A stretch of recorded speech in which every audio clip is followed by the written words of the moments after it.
कहानी शुरू होती है एक 20 साल के लड़के विल हंटिंग से। वो बहुत गरीब मोहल्ले में रहता है, लेकिन काम करता है दुनिया की सबसे मशहूर university MIT, Massachusetts institute of technology में। सुनने में बड़ा अच्छा लगता है, लेकिन हकीकत यह है कि विल वहाँ कोई पढ़ाई नहीं करता। वो तो बस यूनिवर्सिटी की इमारतों की सफाई करता है। एक दिन जब वो गलियारे की सफाई कर रहा होता है, तभी उसकी नजर बोर्ड पर लिखे एक बहुत मुश्किल गणित के सवाल पर पड़ती है।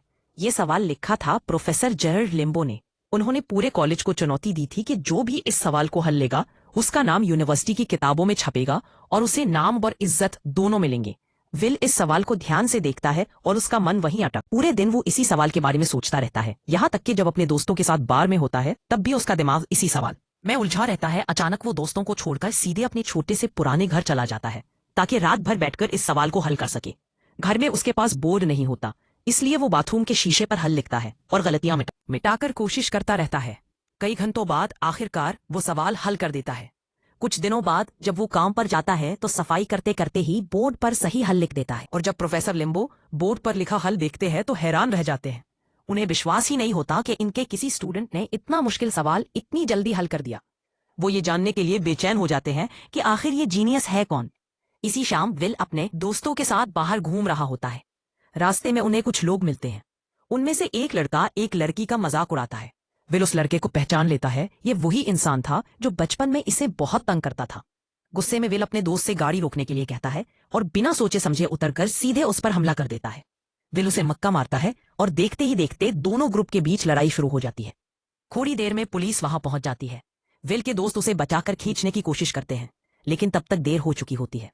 पुलिस विल को गिरफ्तार कर लेती है। अगली सुबह प्रोफेसर लिम्बो अपने स्टूडेंट्स को लेक्चर देते हैं। सबकी नजर उन्हीं पर टिकी होती है, क्योंकि सब ये जानना चाहते हैं कि आखिर वो कौन है जिसने इतना मुश्किल सवाल हल किया। लेकिन क्लास में कोई भी इसका जवाब नहीं देता। प्रोफेसर थोड़े निराश होकर कहते हैं कि अगर किसी ने पिछला सवाल हल कर, वो बताते हैं कि ये वही प्रॉब्लम है जिस पर वो और उनके साथी पिछले 2 साल से काम कर रहे हैं, और अब वही सवाल बोर्ड पर लिखा हुआ है। इधर विल पुलिस स्टेशन से बाहर निकलता है और अपने दोस्तों को बताता है कि उसकी अगले हफ्ते कोर्ट की तारीख है। शाम को वो अपनी नौकरी पर जाता है और वहां फिर से बोर्ड पर लिखा एक आसान सा सवाल देखता है। जल्दी जल्दी उसे हल करने लगता है ताकि कोई देख न ले। तभी प्रोफेसर लंबो अपने ऑफिस से बाहर आते हैं और विल को बोर्ड पर लिखते हुए देख लेते हैं। वो गुस्से में पूछते हैं, तुम यहाँ क्या कर रहे हो? विल तुरंत माफी मांगकर पीछे हट जाता है। प्रोफेसर को लगता है कि ये लड़का कोई शरारती है जो बस बोर्ड पर बेवजह लिख रहा है। वो उसे पकड़ने की कोशिश करते हैं, लेकिन विल फुर्ती से वहां से गायब हो जाता है। जब प्रोफेसर दोबारा बोर्ड देखते हैं, तो उन्हें पता चलता है कि वहां सही जवाब लिखा हुआ है। ये देख वो दंग रह जाते हैं। काम खत्म होने के बाद विल अपने दोस्तों के साथ बार में जाता है और बताता है कि उसे नौकरी से निकाल दिया गया है। अब वो यूनिवर्सिटी के अंदर आकर सवाल हल नहीं कर पाएगा। उसके दोस्त पूछते हैं, क्यों निकाला? तो विल मजाक में कहता है, बस मैनेजमेंट ने बदलाव किया है। अगले दिन प्रोफेसर लिम्बो ठान लेते हैं कि अब वो उस रहस्यमय जीनियस को ढूंढेंगे।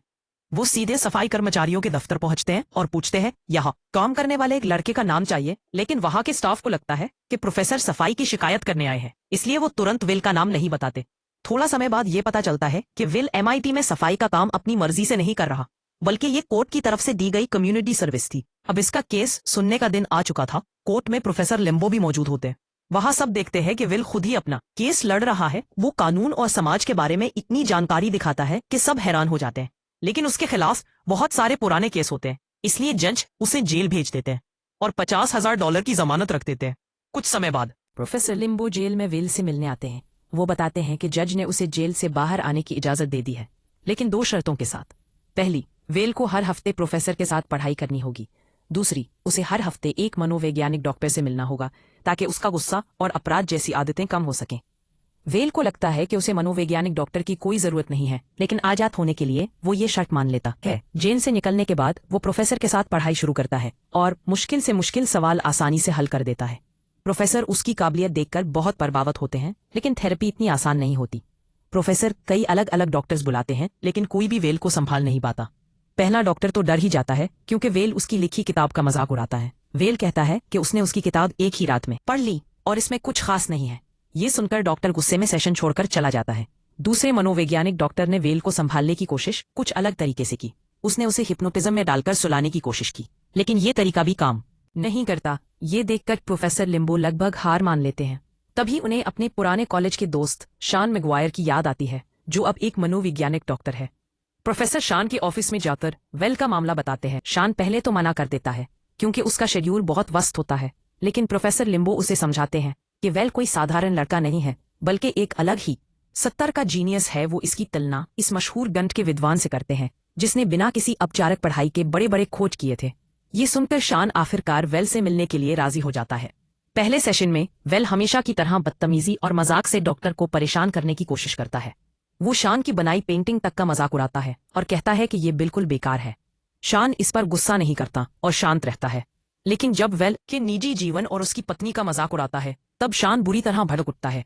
वो सख्त लहजे में कहता है, अगर तुमने मेरी पत्नी का नाम फिर लिया तो मैं तुम्हें बर्बाद कर दूंगा। और उसके साथ बाद में जब प्रोफेसर लिम्बो देखते हैं कि शान परेशान है तो वो उसे कहते हैं कि अगर चाहे तो ये केस छोड़ सकता है, लेकिन शान साफ कहता है कि वो अगले हफ्ते फिर से विल से जरूर मिलेगा। पहले सेशन के बाद शान देर तक विल की बातों के बारे में सोचता रहता है, खासकर जब उसने उसकी पत्नी का जिक्र किया था। ये यादें उसे अकेला महसूस कराती हैं। इधर विल अपनी जिंदगी में थोड़ा आगे बढ़ता है। वो बार में मिली लड़की स्काइलर के साथ डेट पर जाता है। स्काइलर उसे बताती है कि इसे अपने पापा से बहुत पैसे विरासत में मिले हैं और वो स्टैनफोर्ड यूनिवर्सिटी में एडमिशन लेने की सोच रही है। दोनों की शाम बहुत अच्छी गुजरती है और आखिर में एक डाइनर में दोनों किस करते हैं। अब आता है दूसरा थेरेपी सेशन। इस बार शान विल को ऑन फेस में नहीं बल्कि पार्क की बेंच। जैसे ही विल अपनी पुरानी मजाक और तानेबाजी वाली हरकतें शुरू करता है, शान उसे रोक देता है। शान कहता है कि उसने विल की बातों पर बहुत सोचा है और अब उसके पास कहने को कुछ है। वो बताता है कि विल भले ही बहुत पढ़ा लिखा और तेज दिमाग वाला है, लेकिन असल जिंदगी के बारे में उसे कुछ नहीं पता। वो दुनिया के हर कलाकार के बारे में किताबों से जान सकता है, लेकिन उसने कभी बोस्टन छोड़कर उनकी असली कलाकृतियां नहीं देखी। वो युद्ध पर लिखी किताबें सुना सकता है, लेकिन उसने कभी युद्ध का मैदान नहीं देखा। वो प्यार की कविताएं सुना सकता है, लेकिन उसने कभी किसी औरत से सच्चा प्यार नहीं किया, नहीं उसके सामने खुद को पूरी तरह खोला। और सबसे अहम बात, जब तक विल अपने दिल का दर्द खुद नहीं बताएगा तब तक कोई ये नहीं समझ सकता कि एक अनाथ होने का दर्द क्या होता है। शान कहता है कि किताबों से ये सब नहीं सीखा जा सकता, असली सबक जिंदगी खुद सिखाती है। अगले सेशन में विल पूरे टाइम चुप रहता है। शान शांति से बैठा रहता है क्योंकि उसे पता होता है कि विल बस उसे परख रहा है और वो सही निकलता है। अगले ही सेशन में विल चुप्पी तोड़ता है और शान को एक गंदा चटकला सुनाता है। उसके बाद दोनों हल्की फुल्की बातें करने लगते हैं। विल अपनी डेट के बारे में बता देता है। शान पूछता है क्या वो स्काइलर से दोबारा मिलेगा। तब विल एक सच्चाई मान लेता है। वो कहता है कि शायद नहीं, क्योंकि वो नहीं चाहता कि स्काइलर की उसकी नजरों में बनी परफेक्ट इमेज टूट जाए। लेकिन शान उसे समझाता है कि असल में विल अपनी ही बनाई हुई परफेक्ट इमेज से डर रहा है, लड़की की नहीं। असली रिश्तों में एक दूसरे की कमियां और आदतें स्वीकार करनी पड़ती हैं। शान अपनी बीवी की कहानी बताता है जो हाल ही में कैंसर की वजह से गुजर गई थी। वो कहता है कि उसे उसकी छोटी छोटी आदतें और नखरे सबसे ज्यादा याद आते हैं। असली प्यार और नजदीकी तभी होती है जब हम इंसान को उसकी कमियों के साथ अपनाएं। पहली बार विल ध्यान से सुनता है। दूसरी तरफ विल स्काइलर से मिलने उसके हॉस्टल पहुंचता है। स्काइलर हैरान होती है क्योंकि विल ने लंबे समय से उसे कॉल नहीं किया था, लेकिन वो बाहर जाने के लिए मान जाती है। अगले दिन दोनों डॉग रेस देखने जाते हैं और बहुत अच्छा वक्त बताते हैं। स्काइलर विल से पूछती है कि वो कहाँ बड़ा है। विल सच छुपाकर मजाक में कह देता है कि उसके 12 बड़े भाई हैं। स्काइलर हंसकर कहती है कि ये झूठ है, लेकिन विल कसम खाकर बात को और मजेदार बना देता है, यहाँ तक कि उसे वादा करना पड़ता है कि वो जल्दी ही स्काइलर को अपने परिवार से मिलवाएगा। उसके बाद स्काइलर विल से पूछती है कि किसी को कैसे पता चलता है कि वही उसका सच्चा साथी है। ये सवाल विल के दिमाग में बैठ जाता है और अगले दिन वो शान से यही पूछे। शान मुस्कुराकर बताता है कि उसे अपनी बीवी को देखकर पहली नजर में ही समझ आ गया था। फिर वो एक किस्सा सुनाता है। एक बार उसे एक बहुत ही रेयर बेसबॉल मैच के टिकट मिले थे, लेकिन उसने वो मैच छोड़ दिया क्योंकि उसी दिन एक खूबसूरत लड़की बार में मिली थी। शान कहता है कि उसे आज भी इस मैच को मिस करने का कोई अफसोस नहीं है। स्काइलर बार बार जिद करती है कि विल उसे अपने असली परिवार से मिलवाए, लेकिन विल सच बताने से अभी भी बचता है, इसलिए वो कम से कम उसे अपने दोस्तों से मिलाने का फैसला करता है। स्काइलर उनके ग्रुप में आसानी से घुल मिल जाती है, सबके साथ हंसी मजाक करती है और बियर पीती है, लेकिन रात के अंत में चिक की एक बात से विल का मूड खराब हो जाता है। दूसरी तरफ प्रोफेसर लिम्बो एक डाइनर में शान से मिलते हैं और विल की थेरेपी को लेकर सवाल पूछते हैं। लिम्बो को असल में विल के अतीत की परवाह नहीं है, बल्कि वो जानना चाहते हैं कि अब विल उनके मार्गदर्शन में आगे क्या करने वाला है। इस पर शान कहता है कि वो विल पर दबाव नहीं डालेगा, क्योंकि विल को खुद तय करना होगा कि उसे जिंदगी में क्या चाहिए। ये सुनकर लिम्बो गुस्सा हो जाता है और कहता है कि उसने पहले ही विल को बड़े बड़े लोगों से मिलवा दिया है, लेकिन उन्हें ये पता नहीं होता कि विल की जगह है। दूसरी तरफ विल और स्काइलर अपने घर पर विल से सीधा सवाल करती है। वो कहती है कि उसे स्टैनफोर्ड पढ़ने के लिए कैलिफोर्निया जाना है और चाहती है कि विल भी उसके साथ चले, लेकिन विल तुरंत मना कर देता है और तरह तरह के बहाने बनाने लगता है। स्काइलर उसे समझाती है कि वो बस अपनी छोटी सी दुनिया में फंसकर बैठा है, जहां उसे कोई चुनौती नहीं मिलती और वो नई चीजों से डरता है। ये सुनकर विल भड़क जाता है। उसे लगता है कि स्काइलर उसके साथ सिर्फ मजाक कर रही है और उसके लिए वो बस एक टाइम पास है, क्योंकि वो गरीब है। स्काइलर हैरान होकर पूछती है कि पैसे को लेकर उसकी इतनी टेंशन क्यों है। वो रोते हुए कहती है कि अगर उसे अपने अमीर पिता की दौलत और अपने पिता में से एक चुनना पड़े तो वो हमेशा अपने पिता को चुनेगी, पैसे को नहीं। स्काइलर साफ बोलती है कि वो भी डरी हुई है, लेकिन कम से कम वो विल के सामने ही ईमानदार है। विल फिर से बहस करता है। तभी स्काइलर को याद आता है कि विल ने बार बार अपने 12 भाइयों की झूठी कहानी सुनाई थी। अब विल पूरी तरह अपना आपा खो देता है और चलान वो कहता है कि स्काइलर उसकी असली जिंदगी कभी जानना ही नहीं चाहेगी, क्योंकि सच्चाई ये है कि वो एक अनाथ है और बचपन में लोगों ने उसके साथ बहुत बुरा व्यवहार किया था। स्काइलर आंसू भरी आंखों से उसे भरोसा दिलाती है कि वो उसकी हर बात जानना चाहती है, चाहे वो कितनी भी दर्दनाक क्यों ना हो। आखिर में स्काइलर उससे अपने दिल की बात कहती है। वो उससे प्यार करती है, लेकिन विल का दिल पहले ही बंद हो चुका है और वो ठंडी आवाज में कहता है, मैं तुमसे प्यार नहीं करता। उसके बाद विल की मुलाकात प्रोफेसर लिम्बो से होती है। लिम्बो नाराज होता है क्योंकि बिजनेस पार्टनर्स के साथ मीटिंग में विल की हरकतों ने सब गड़बड़ कर दी। विल गुस्से में फट पड़ता है और कहता है कि उसे अब यकीन ही नहीं है कि वो ये एकेडमिक करियर वाकई चाहता भी। अब विल और प्रोफेसर लिम्बो की बातचीत और भी मुश्किल हो जाती है, क्योंकि विल की तेज दिमागी बातें लिम्बो को नीचा दिखा देती हैं। लिम्बो कहता है कि उसे विल से कम थोड़ा आभार तो चाहिए था। दोनों में बहस होती है और विल गुस्से में चला जाता है। कुछ समय बाद विल को नेशनल सिक्योरिटी एजेंसी NSA में नौकरी के लिए बुलाया जाता है, जहां उसे सुनहरे करियर का वादा किया जाता है, लेकिन विल साफ मना कर देता है। उसका कहना है कि वो किसी आम इंसान की जिंदगी सिर्फ राजनीति की चालों के लिए बर्बाद नहीं करना चाहता। इसके बाद विल फिर से शान से मिलता है। शान पूछता है कि उसने NSA की नौकरी क्यों ठुकराई। विल हंस कर कहता है, मैं तो किसी और बेहतर मौके का इंतजार कर रहा हूँ। शान, जो इसका मनोवैज्ञानिक डॉक्टर है, विल से पूछता है कि उसके पास कोई ऐसा दोस्त है जिससे वो दिल की बातें कर सके, या क्या वो कभी अकेलापन महसूस करता है। विल उसका जवाब देने की बजाय मशहूर दार्शनिकों के नाम गिनाने लगता है। तब शान समझाता है कि असली रिश्ते तो जिंदा लोगों से ही बनाए जा सकते हैं। शान फिर पूछता है कि अगर विल सच में अपने विल मजाक में कहता है कि उसे ईंट लगाने या चरवाहा बनने में भी कोई दिक्कत नहीं। शान समझ जाता है कि विल बस मजाक कर रहा है और अपनी सच्चाई से भाग रहा है। गुस्से में शान उसे अपने ऑफिस से बाहर निकाल देता है। विल हैरान रह जाता है कि उसे क्यों निकाला गया। तब शान साफ कहता है, क्योंकि तुम ईमानदारी से जवाब नहीं दे रहे, बस अपनी असली पहचान छुपा रहे हो। शान से बात करते हुए विल पूछता है, तुम अपनी जीवन, लेकिन तुम्हारी पत्नी कहाँ है। शान शांति से जवाब देता है, वो अब इस दुनिया में नहीं है। समय बैठता है और विल स्काइलर को फोन करता है, लेकिन स्काइलर अब उसका इंतजार छोड़ चुकी होती है, क्योंकि विल कोई पक्का फैसला ही नहीं लेता। स्काइलर आखिरी बार कहती है, आई लव यू, अपना ख्याल रखना, और फिर वो कैलिफोर्निया चली जाती है। दूसरी तरफ विल बॉस्टन में अपने दोस्त जक के साथ कंस्ट्रक्शन का काम करने लगता है।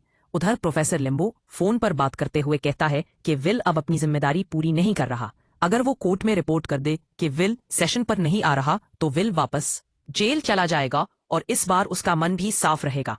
काम के दौरान ब्रेक में चक विल से पूछता है कि वो जिंदगी में विल मजाक में कहता है कि उसे लैब में चूहा बनकर गिंट के सवाल हल नहीं करने, बल्कि बॉस्टन में रहकर अपने दोस्तों के साथ मस्ती करनी है।